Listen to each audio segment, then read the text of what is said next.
오늘 정연 설교 제목을 가장 많이 이윤을 남긴 자라고 그렇게 설교 제목을 세웠는데, 이 제목이 마음에 제가 안 들어요. 해놓고서 안 들어서 부제로 제목을 한번 바꿔보려고 해요. 그래서 한번 따라해 보시기 바랍니다. 우리가 하나님께 부자일 때, 이 제목으로 바꾸기를 바랍니다. 나은 것 같죠? 우리가 하나님께 어떨 때? 부자일 때. 여러분, 오늘 우리가 하나님께 부자일 때 어떤 경우에 우리가 부자인가? 하나님께 하나님 부자신데 우리가 하나님께 부자 어떨 때 그런지 오늘 설교를 주목하고 들어주시고 은혜 받으시기를 예수님의 이름으로 축복합니다. 여러분, 부자가 어떤 의미일까요? 그러면 가난한 거라는 것은 또 어떤 의미일까요? 여러분, 소유가 뭐예요? 소유가 뭘까? 한번 이 시간 진지하게 한번 생각하고 고민해 보시기 바랍니다. 오늘 누가복음을 저는 본문으로 택했는데, 누가라는 이 기자는 소유물의 원리에 대해서 기록을 했어요. 성경 누가복음 안에는 소유물에 대한 원리, 그 내용이 기록되어 있습니다. 여러분, 소유는요, 그렇죠? 여러분, 소유는 내가 많이 갖고 있다가도 없어질 수가 있어요. 그렇죠? 여러분, 그 소유를 끝까지 내가 내 것이라고 하면 그 착각이죠. 큰 돈을 벌다가도 사업이 잘못돼가지고 다 잃을 수도 있습니다. 내가 돈이 없이 살았지만 어떨 때 또 대박이, 그죠? 터트려질 수도 있어요. 그래서 이 소유에 대한 것은 어느 한 순간을 계산하는 것이 아니라 큰 계산입니다. 큰 계산. 한번 따라해 보실까요? 큰 계산.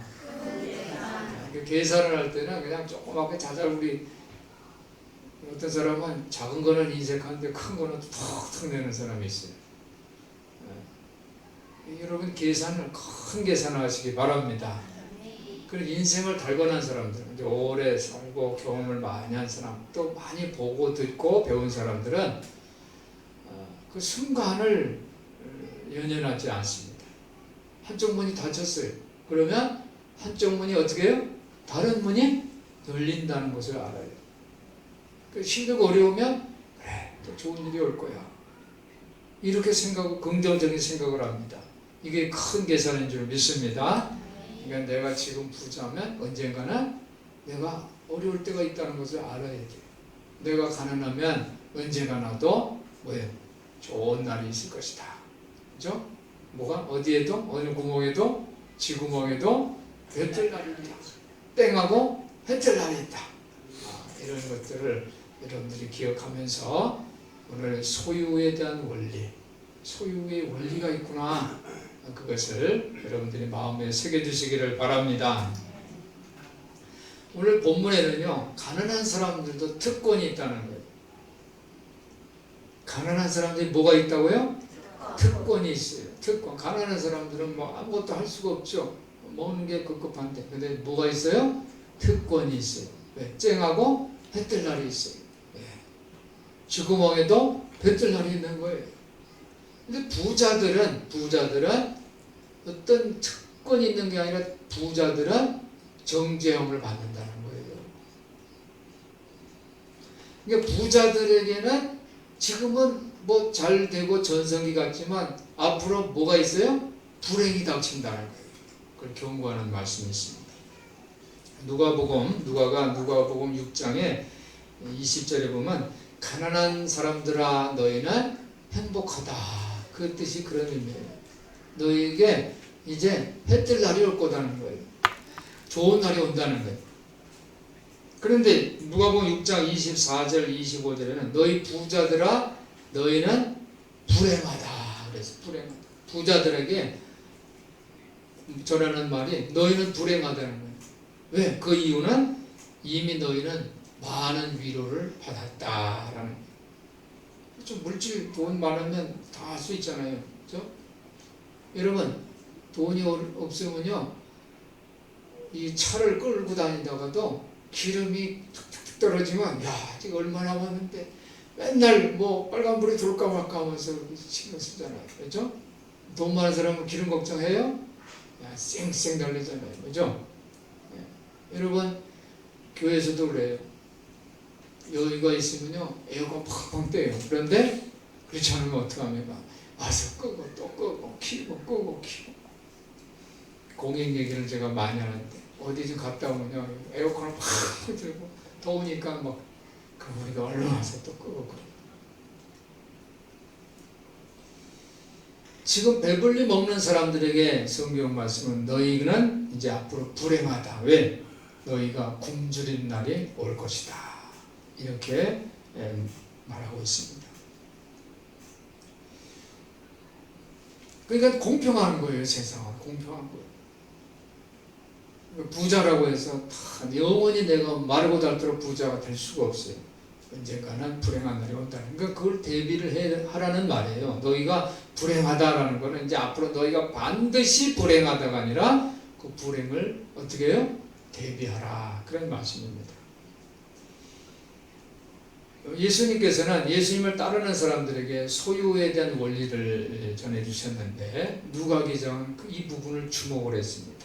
그래서 소유에 대한 그 원리를 이제 기록을 했는데 첫 번째로 소유는 모든 재산을 아낌없이 포기해야 한다. 제자들에게 예수님 제자들의 아닌 사람은 걱정할 거 없어요. 예수님 제자하면 재산을 다 포기해야 돼? 예수님 제자 아닌 사람은 걱정할 것이 있어요, 없어요? 없어요. 재산 포기하지 않아도 돼요. 근데 예수님의 제자들은 어떻게 해야 된다? 재산을 어떻게 해야 된다? 크게 한번 어떻게? 포기해야 돼요. 여러분 시몬, 야고보, 요한이 누가복음 5장에 보면요, 그들이 배를 육지에 대고 모든 것을 버려두고 예수를 따르니라 그랬어요. 예수님 제자들은 다 버려두고 따랐어요. 마태도 자기가 일터 직장을 버리고 세리라는 그 직장을 버려두고 예수님을 쫓았다고 했어요. 그런데 누가복음 18장 18절부터 25절에 보니까 거기에서 보면 부자가 예수를 따르려고 했어요. 그런데 그 사람이 너무 큰 부자예요. 너무 큰 부자이기 때문에 예수님을 따르지를 못해요. 왜냐하면 그 많은 재산을 다 버리려니까 너무 아까운 거예요. 그러니까 예수님께서 그 부자는 정말 성경 말씀도 잘 알고 신앙심도 돈독하고 예배도 잘 참석하고 그랬어요. 그런데 예수님을 따르지 못하는 거예요. 그래서 예수님이 뭐라고 했어요? 부자가 낙타가 바늘길을 들어가는 것보다 부자가 천국에 들어, 그죠? 힘들다는 거예요. 부자가 하나님 나라에 들어가는 게 너무너무 힘들다는 거예요. 오히려 낙타가 바늘길을 들어가는 게 더 쉽다는 거예요. 낙타가 크죠, 그죠? 우리 메르스 때문에 낙타 얘기 많이 했죠, 그렇죠? 이 낙타가 크잖아요. 근데 바늘길로 들어가는 게 얼마나 어렵겠어요. 근데 그게 들어가는 게 오히려 부자가 하나님 나라 들어가면 더 쉽다. 부자가 하나님 나라 들어가는 게 그만큼 어렵다. 거의 불가능에 가깝다. 누구의 말씀? 예수님의 말씀. 두 번째 소유물에 대한 원리를 예수님은 이웃에게 베풀어라. 자선을 베풀하라는 거예요. 이웃에게 베풀 줄 알아라. 바리새인들 있죠, 여러분. 바리새인들에게 예수님이 얘기를 했어요. 그들이 잔과 대접은 화려하다 그랬어요. 화려하다. 그 잔하고 대접은 뭐예요? 겉입니다. 그들이 겉은 참 화려하고 의리하고 멋있어. 그런데 그 속은 더럽다.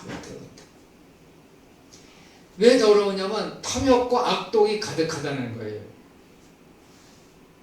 잔과 대접이 멋있으면 그 잔과 대접이 빛나는 것처럼 그 안에 있는 것으로 다른 사람들을 구제하라는 거예요. 여러분 겉으로 다른 사람 비교하지 마시기 바랍니다. 사람들은 다른 사람을 비교하면서 그때부터 불행해지기 시작해요. 겉모습을 보면 안 돼요. 내가 겉은 비록 허술한 옷을 입었고 내가 비록 집은 작은 집에 살지만은 그렇지만 그 속이 뭐가 있어요? 금은 보화가 있을 수 있어요. 그 속에 거룩한 것이 있고 풍성한 것이 있을 때 그것으로, 그죠? 그것은 뭐냐면 구제할 때 거룩하게 되고, 구제할 때 풍성하게 되고, 구제할 때 누르고 넘치는 복을 받게 되는 것을 여러분 기억하시기 바랍니다. 여러분 소유를 많이 갖고 있으면요, 잠깐 기분은 좋아요. 은행에 돈을 엄청나게 많이 탁 어느 날 돈이 생겨서 입금을 시켰어. 잔고를 보니까 너무 기분이 좋아. 그런데 그 기분이 오래 못 간다는 거예요.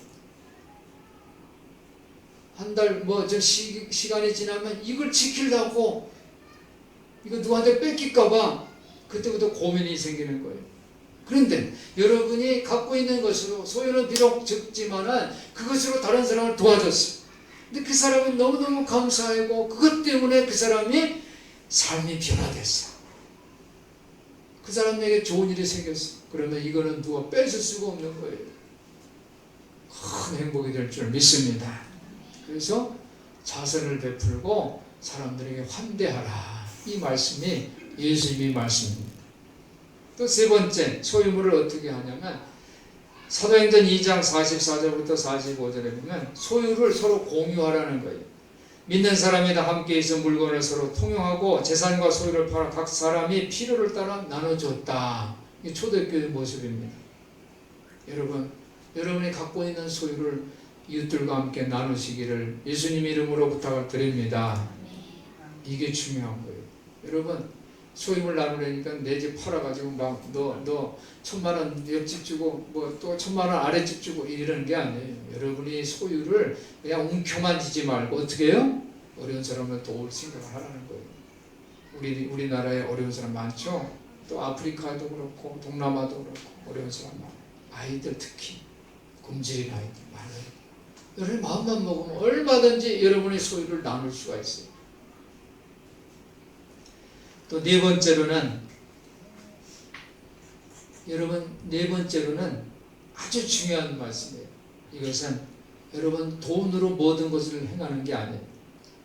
예수님께서 제자들에게 갈릴리에 선교를 하려고, 갈릴리에서 예수님이 선교하며 수행하시면서 제자들에게 예수님이 가실 그 마을에 먼저 제자들을 보내요. 12제자를 보내고 70인의 제자를 보내요. 보낼 때 예수님이 하신 말씀이 있어요. 이건 아주 중요한 말씀인데, 너가 선교 여행 떠날 때 돈을 가지고 가지 말아라. 누가복음 9장 3절 5절 보니까 12제자를 불러 모으사 뭐라 그러냐면 여행을 위해서 아무것도 가지고 가지 마라. 지팡이나 배낭이나 양식이나 돈이나 두 벌 옷을 가지고 가지 마라 그랬어요. 여러분 선교하러 가기는 돈이 필요할 거 아니에요. 어디 가게 되면 교회도 선교하려면 돈이 필요하잖아요. 그런데 아무것도 가지고 가지 말라는 거예요. 대신 예수님은 아주 귀중한 걸 주셨어요. 그것은 뭐냐면 한번 따라해보세요. 말의 권세. 말은 복음입니다. 다시 따라가시기 바랍니다. 복음의 권세. 선교는요 복음으로 하는 거예요. 돈으로 하는 게 아니에요. 제자들에게 주머니에 전대, 지팡이, 또 신발도 여행하다 보면 한 켤레 가지고 부족해. 지금 신발 아니에요. 지금 신발은 바닥에 해지는 법이 없죠, 그죠? 스타일이 달라서 바꾸는 거. 옛날에는 신발을 금세 해져요. 오래 여행을 하다 보면. 그래서 두 벌을 갖고 다녀야 돼요. 그게 당연한 거예요. 그런데 예수님은 두 벌 신발을 가지고 가지 마라 그랬어요.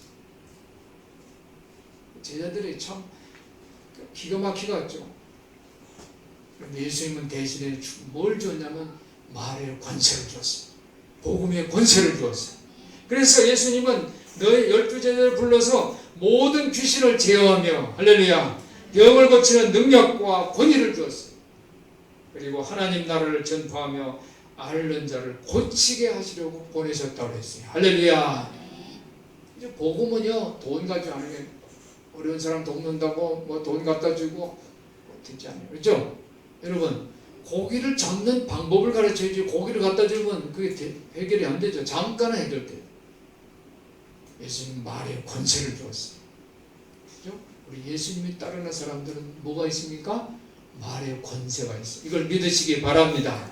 여러분들이 제가 이제 지난주에 얘기했는데 아프면 뭐가 필요해요? 주사 맞아야 되고 약 먹어야 돼요. 그러잖아요. 그죠?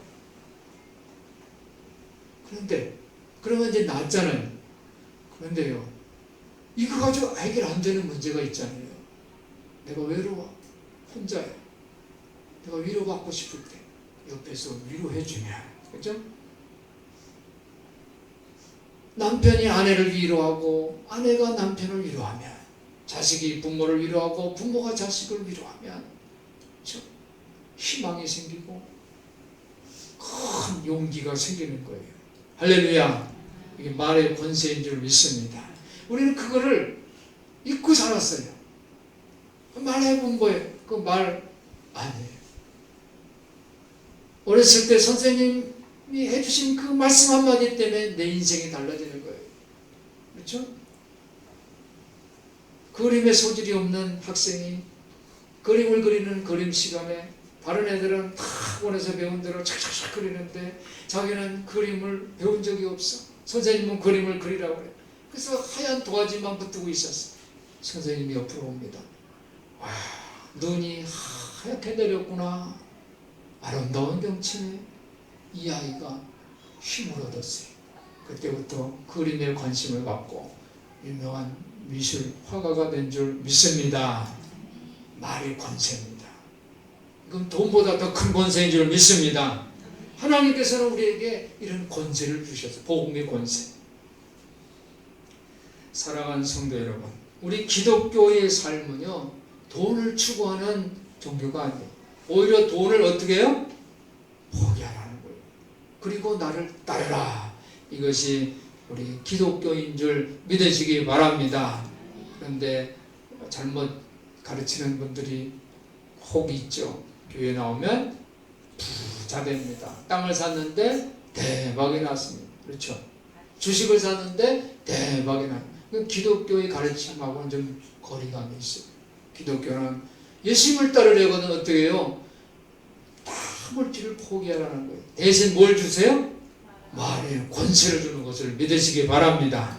오늘 우리 성도들이 이 말의 권세, 복음의 권세를 받으시기를 예수님 이름으로 축원합니다. 어느 날 이 돈에 대해서 가치를 갖고 있는 자가 예수님을 찾아왔어요. 그런 예수님에게 친근하게 다가와서 랍비요. 그래서 랍비는 선생님을 아주 높이는 말이에요. 선생님 그랬어요. 그가 부모의 재산이 어마어마하게 많아요. 그런데 형하고 상속 다툼이 생겼어요. 예수님은 이 문제를 해결해 줄 것 같았어요. 그래서 예수님에게 와서 오늘 보니까 13절에 무리 중에 한 사람이 이르되 선생님 내 형을 명하여 유업을 나와 함께 나누게 하소서. 예수님이 말씀하시면 될 것 같아요.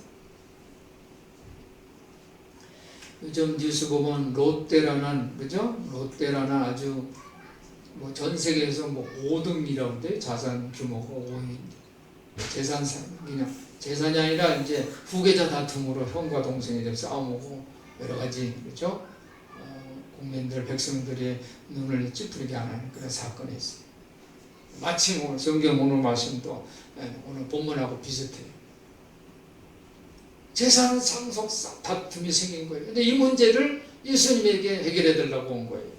예수님이 그래 내가 해결해 줄게 이러면 좋겠는데 예수님은 그렇게 말씀하시지 않고 14절에 이르시되 이 사람아, 그래서 이 사람아라는 뜻은 무슨 뉘앙스가 있어요? 정신 나간 사람아라는 뉘앙스가 있죠.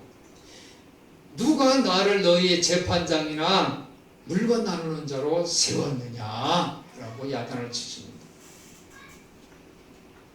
예수님은 이 재산 상속에는 관여하지 않으시려고 하세요. 그러면서 예수님은 15절에 저에게 이르실 때 삼가 모든 탐심을 물리치라. 그래서 탐심이 뭐예요? 욕심이죠, 욕심이죠. 욕심을 물리치라. 한번 따라해보세요. 욕심을 물리치자. 여러분 욕심을 물리치시기를 예수님 이름으로 부탁을 드립니다. 예수님 말씀에 모든 욕심, 탄심을 물리치라. 그죠? 왜? 그 이유는 사람이 생명이 그 소유에 넉넉한 데 있지 않다는 거예요. 여러분 부자면은 오래 삽니까? 아니에요. 부자면은 죽음도 막 뛰어넘을 수 있어요? 장애물 넘듯이? 아니죠. 사람이 생명이 그 소유에 넉넉한 데 있지 않다. 이렇게 가르쳐 주시면서 그러면서 한 부자를 진짜 한 부자를 상상하게 하십니다. 근데 그 부자는 어떤 사람이냐면 농부예요. 농부인데 밭을 경영을 했는데 아주 대풍작을 거두었어요. 어마어마하게 풍작을 거두었어요. 그런데 이 부자가 무슨 생각을 하냐면 이 많은 소출을 어디다 저장할까 생각을 하고 지금 갖고 있는 창고는 너무 작아. 그러니까 이 창고를 어떻게 해요? 헐고 더 큰 창고를 지어서 거기다가 저장을 해서 내가 아주 마르고 닳도록 부유하게 살겠다. 그러면서 한 얘기가 있어요. 뭐라고 얘기를 했냐면요. 뭐라고 얘기를 했냐면 17절에 심중에 생각하게 하거든 내가 곡식을 쌓아둘 곳이 없으니 어찌할꼬 라고 이제 걱정을 하다가 또 가로되 내가 이렇게 하리라 내 곡식을 헐고 더 크게 내 곡간을 헐고 더 크게 짓고 내 모든 곡식과 물건을 거기 쌓아두리라 하면서 19절에 뭐라고 있어요? 내가 누구에게 이르래요? 영혼에게 이르되. 한번 따라해보세요. 영혼에게 이르되. 영혼에게 이르는데 누구 영혼? 이제 자기 영혼에게 이르되 뭐라고 그러냐면 영혼아 여러 해 쓸 물건을 많이 쌓아두었으니 평안히 쉬고 먹고 마시고 즐거워하자. 여러분 이 말은 어떻게 보면 많이 쌓아뒀으니까 평안하고 그죠? 쉬고 먹고 마시고 즐거워하고 아니 이거는 뭐 그냥 얼마나 많은 사람들이 바라는 그런 내용이잖아요. 그렇죠? 근데 이 말에는 아주 위험한 그런 상황이 있습니다. 고대 사람들은요, 이 말을 하면요, 이게 무슨 의미냐면, 여러분, 평안히 쉬고 먹고 마시고 즐거워하자 이 말은 고대 사람들은 이 말을 어떻게 해석을 하냐면요, 그냥 말 그대로 해석하는 게 아니에요. 평안하고 먹고 마시고 쉬고 즐거워하고 이게 그대로 해석되는 게 아니라 이거는 이제 내일 죽는다라는 말을 할 때, 내일 죽음이 임박했을 때 하는 말이 바로 이 말이에요.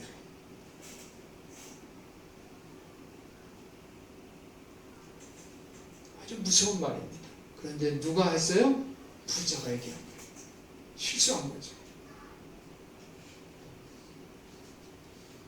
고린도전서 15장 32절에 보면 이런 기록이 있습니다. 내가 사람의 방법으로 에베소에서 맹수와 더불어 싸웠다면 내게 무슨 유익이 있으리요? 죽은 자가 다시 살아나지 못한다면 내일 죽을 터이니 먹고 마시자 하리라. 내일 죽는 사람은 이제 뭐 먹고 마시고 뭐 즐기는 것 아니죠. 이사야서 22장 13절에 보니까 너희가 기뻐하며 즐거워하고 소를 죽이고 양을 잡아 고기를 먹고 포도주를 마시면서 내일 죽으리니 먹고 마시자 하는도다. 그러니까 내가 뭐 편안하고 쉬고 즐기고 먹고 마시고 이런 말을 하는 것은 이제 죽음이 가까웠을 때 하는 소리라는 거예요. 그런데 오늘 부자는 그런 말을 했어요. 보세요. 바로 하나님이 등장하시죠. 20절 하나님은 이르시되 어리석은 자여 오늘 밤에 내 영혼을 도로 찾으리니 그러면 내 예비한 것이 네 것이 되겠느니라.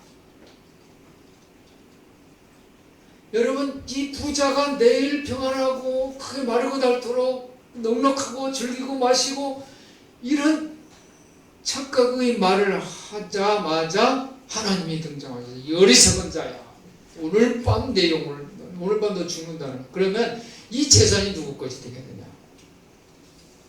그러니까 농부가 죽음을 맞이하는 순간 이 부자에게 재산은 뭐예요? 소용이 있어 없어요?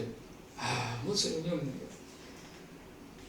물론 누군가 이 농부에게 재산을 상속받을 것이 분명해요. 그렇죠? 자식이 하든지 가족이 하든지 친척이 하든지 재산을 상속받을 거예요. 그렇지만 그 재산은 이제 더 이상 그 부자에게는 아무 소용이 없어요. 그 부자를 도울 수가 없다는 거예요. 왜? 죽어버리는데. 예수님은 이 이야기를 마치면서 최종적으로 말씀을 하십니다. 21절, 자기를 위하여 재물을 쌓아두고 하나님께 대하여 부여치 못한 자가 이와 같으니라. 무서운 말씀입니다. 이 비유 속의 농부는 자신을 위해서 보물을 쌓는데 혈안이 된 사람들을 가리키는 거예요. 그런데 이와 정반대 사람이 누굴까요? 이것은 하나님께, 한번 따라해보세요. 하나님께 부유한 사람들. 사랑하는 여러분, 하나님께 부유한 사람들 되시기를 예수님의 이름으로 부탁을 드립니다.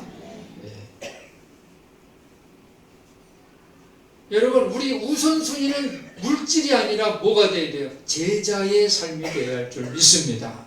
우리는 예수님을 따르는 제자의 삶을 우선순위로 해야 돼요. 그리고 부차적으로 물질적인 부유와 소유가 따라오는 거예요. 이걸 바꾸면 안 돼요. 이걸 바꾸면 어리석은 사람아, 이 어리석은 자야 내 영혼을 오늘 밤 어떻게 해요? 내가 거둔다는 거죠.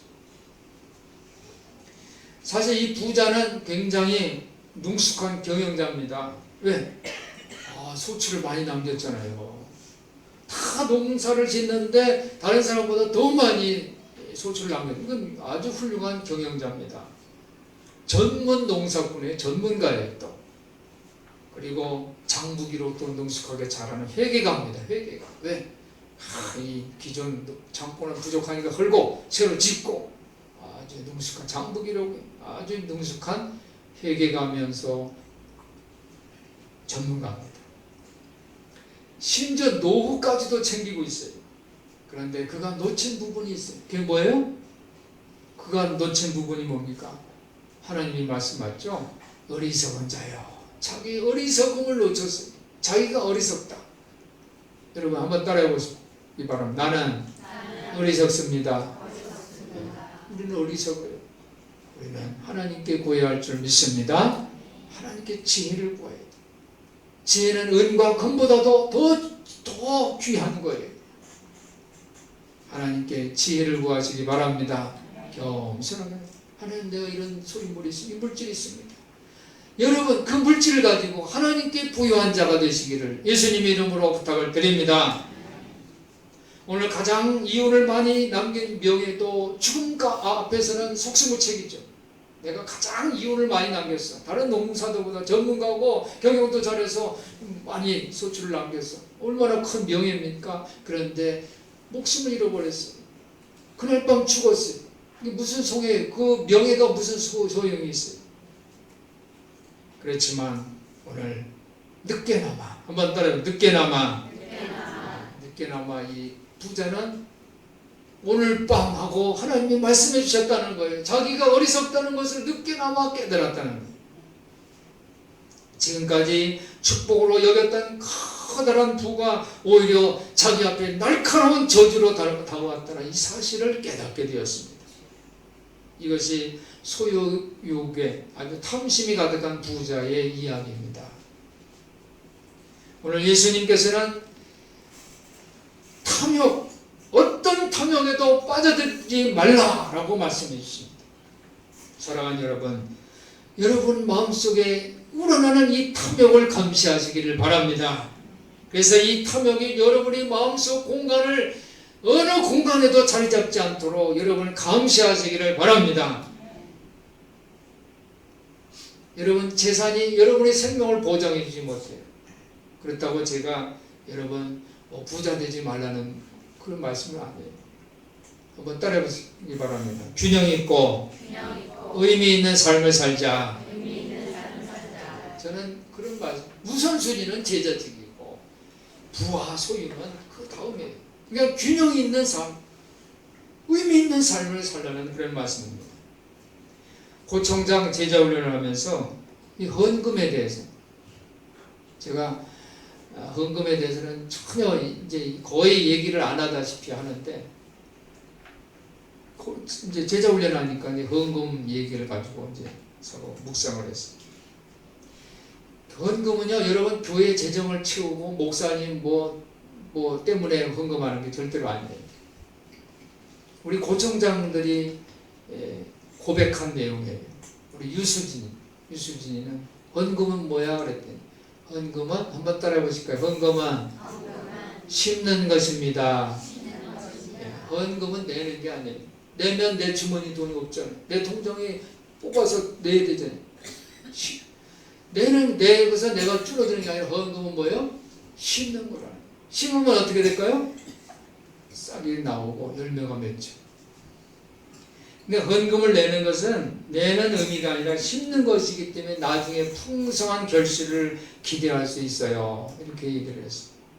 할렐루야. 얼마나 멋진 고백이에요. 그렇죠? 헌금은 뭐라고요? 심는 거예요. 여러분, 헌금은 심는 거.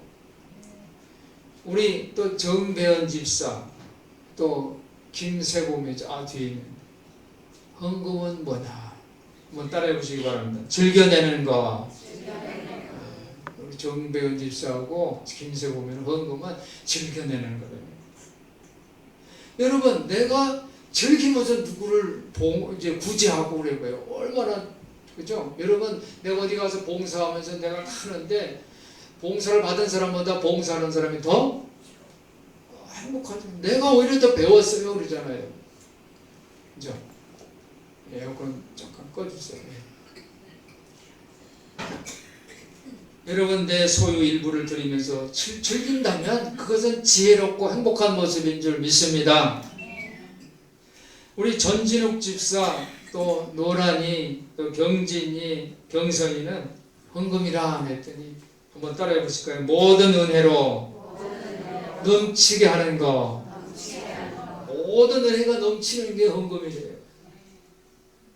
여러분, 헌금을 드리는 것이 은혜가 넘치는 모습이라면 그건 축제입니다. 축제와 같은 거예요. 헌금을 내리는 자체가 축제예요.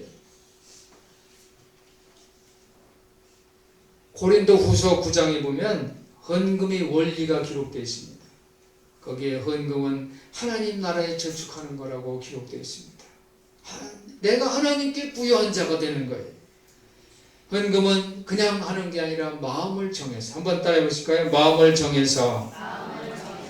정해서 즐겁게 은혜롭게 되는 게 헌금이에요. 그리고 헌금은 많은 감사로 부족한 것을 보충하는 것이 헌금이에요. 단지 내 주머니에 있는 돈이 나가는 게 헌금이 아니에요. 그런 엄청난 그런 의미가 있습니다. 헌금은 하나님께 내가 영광을 돌리기 위해서 복종하는 마음을 표현하는 게 헌금인 줄 믿습니다. 헌금은 은사에 대한 감사예요. 여러분, 사람이 태도를 보면서 그 사람의 성품을 알듯이 헌금 내는 모습을 보면서 이 사람이 하나님께 부여한 자인지 하나님께 가난한 자인지 우리가 알 수가 있습니다. 사랑하는 성도 여러분, 우리가 돈을 벌어서 다른 사람을 구제하는 데 사용할 수 있기를 바랍니다.